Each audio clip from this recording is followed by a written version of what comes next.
43 points to 10. That is not a made-up scoreline. That is what the result is.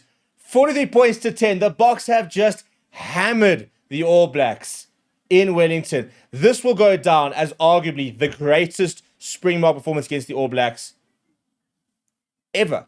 One of them, definitely. To go to New Zealand and to lose the first game, to respond and come back, and to put them to the sword in their own backyard is phenomenal. 43 points to 10. That is one of the all-time great second half performances. And I'll tell you what, there are certain players today who stood up that were just incredible. Absolutely incredible. Damian Willemse, one of them. Manie Libbok. Some people are saying that, he needs to leave. It's his last opportunity. Well, I'll tell you what. He came on when we were losing. We came on when he was down. And we came off 43 points, 10 winners. Jasper Wiese back into the test side, back into the mix, and a huge, huge performance. I mean, I'm running out of superlatives to describe what I've just seen. There were just no bad performers. And I tell you what, if you're the older players watching this, you're sitting there going, hang on, the new generation has arrived. They really have. The center combination of Damian Willemse and Kane Moody was working. Ethan Hooker, phenomenal second half. He's arrived at Test match rugby. You look at performances from Jasper Wiese, performances from Manie Libbok, for example, showing you that he's still around. Ruan Nokia, great again. It was incredible, absolutely incredible. And let's go through kind of at how things happen. So, if we look at it, the All Blacks scored first.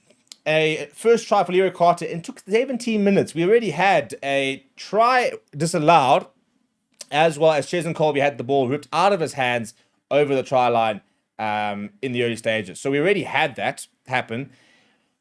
Didn't take our chances. And then the first time the All Blacks got into the 22, they went and scored. And I was sitting there going, surely not. Like, how have we done this? But Cheslin Colby, huge moment in the game, by the way, because huge overlap to the left. If they'd run their hands, it would have been try time. Cheslin Colby makes the read, intercept try. Libbok adds the extras, 7 points apiece. Then just a few minutes later, Dane McKenzie adds the 3. We go into half time very frustrated because we had chances. We were dominating a lot of the game, but we weren't finding the points. We weren't finding, the results that we needed. And we kind of just felt that maybe if something could click, maybe that would be the difference.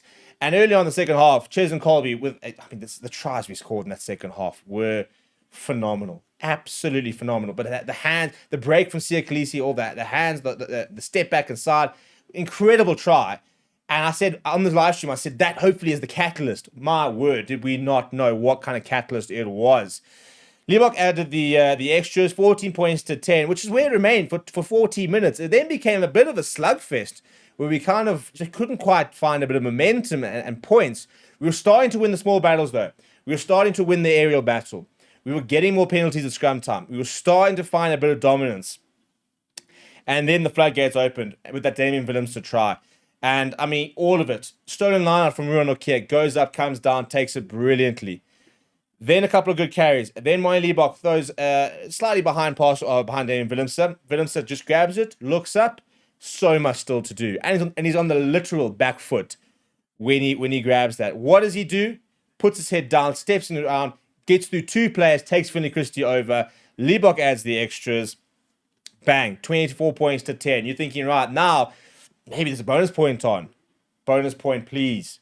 Please. Kwagga Smith in the 68th minute. Again, cross kick for Manie Libbok. On the bounce to Pierce Jeff the Toy. Gets tackled, pops up to Kwagga Smith, following up. Boom.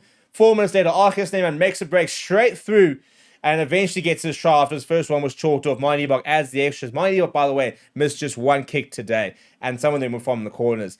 And Libbok finishing touches after a fantastic try from Andre Estes and the hands from the box. And the thing is, we could have scored more. 43 points to 10, and there were mistakes out there. There were tries that were missed out there. That's what's so impressive about this performance. And I think, if I'm not mistaken, I think that somebody saying in the comments, that is the All Blacks' biggest home defeat ever. That's how good that performance was. They led for 23 minutes, 28% of the game. Possession in the last 10 minutes, all Boks. Let's go look at some of the... the win probability before the game, by the way, was 37%. This is on Rugby Pass.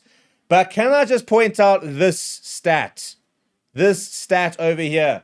Because I've been arguing people the entire week in the live streams, and I said, if we could, same as last week, if we could make sure that we're scoring like 2 to 3 points per 22-meter entry, we could have put 30 points on them. What did we do? We averaged 3.3 points scored per 22-meter entry, and we scored 43 points. That is the difference. On the converse, actually, All Blacks 1.7. Last week, they were higher. So in the first half, we weren't clinical enough. And in the second half, every single time we got into the 22, we basically scored. Look at that conversion rate. We have not seen that from the box at all throughout the entire year. That has been one of the big differences for us losing games. We've not been clinical enough. We've been creating chances, but we've not been clinical enough. And that is a huge momentum shift. 10 line breaks, for example, more carries. Still kicked it more. The aerial battle works. And this is the thing. We must stop kicking it. How many of those tries were created by kicks over the top, winning back possession? You know, Ethan Hooker, for example, getting into good positions. So much of that was created from the likes of him. And you've got to keep doing it. You've got to keep putting that pressure on and getting up in the air and causing those issues. But in terms of post-contact meters, 280. And then you look at the tackle stats, for example. And we always top dominant tackles, which we did. Not as many as we usually make, in fairness, but we still did top that stat. Look at how many tackles we missed from both teams. I mean, that's about 75 tackles missed across the game. It's just pretty dreadful, but we don't care. We don't care. We don't care at all. We don't mind that. Ruck speed faster, playing heads-up rugby, for example. And if you go to the stats, it also tells a very interesting story. And very keen to sort of see what everybody has to say about it. I mean, 6 tries, by the way, 5 conversions and a penalty. So Mani was 6 from 7. No, 5 from 6. No, 6 from 7. 6 from 7. 6 from 7 kicks today from Mani Liebach. Phenomenal. Look at the territory. Look where we played the game. 43% between the 10 and the halfway line of New Zealand's half. You know, phenomenal to be playing there, that much rugby there. Possession was good. You look at the scrums, we pinged, I think, a little bit harshly at a stage. Took us a while to start getting that reward at scrum time. But once we did, oh goodness, I've just closed on the tab. That's done very well, Steve. Once we did get that scrum dominance, then it was, I mean, I think we conceded one scrum penalty after that was such the dominance of that side. So it was an incredible all-round performance, to be honest. And I think the big thing over here, also get that sorted, is the response. We named a young side, young backline, and a lot of people sat there saying this is the wrong decision. For example, you know, we need to win. We've got to. If the guys last week couldn't get this done, can these guys get it done? But that's also at the same time probably the most significant aspect of this performance is the fact that the guys last week couldn't get it done. And this team did get it done. So it's phenomenal. It's an absolutely phenomenal performance. And Rusty Rasmussen's coaching staff will be sitting there being smug, saying, we know that we had that performance in us. It just took us a while. So, big performance. What did you think? Let me know down in the comments below.